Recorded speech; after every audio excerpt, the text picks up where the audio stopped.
Live from the Tri-States News and Weather Leader, this is 14 News.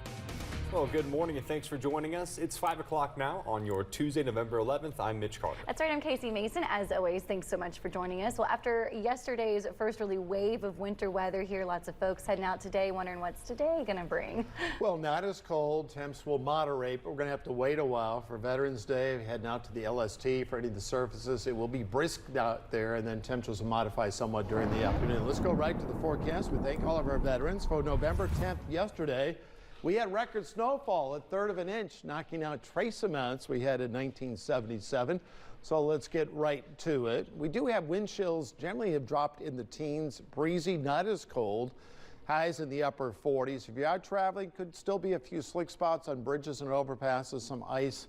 And some of that tried to melt off yesterday, some of the snow, so that could lead to a few slick spots. We are in the 20s, 24 at Evansville, Madisonville at 23, and we've included Fairfield, 23 there. Visibility's in pretty good shape, so we don't have any fog issues out there. And the feel-like temp, 24 at Evansville, 23 in Madisonville. At times, these temps will be dropping into the teens early, and then high temps will be working in the mid to upper 40s. Kind of more clouds than sunshine. We'll cover that part of the weather story in a few. All right, Byron, thank you. With the ongoing cold paired with yesterday's snow, we've been keeping an eye, of course, on those road conditions out there. And things got better over the course of the day, but yesterday morning was a different story as drivers had to deal with snow and black ice, especially up north in DuBois County. Dispatch says there was a 13-car pileup on 231 between Huntingburg and Jasper near Witts Road. The crash happened around 5:45 a.m. Eastern Time and took about 3 hours to clean up. Investigators say a southbound vehicle lost control in the ice, crossed into the northbound lane and hit another vehicle. And because of those icy conditions, other vehicles couldn't stop in time and crashed as well.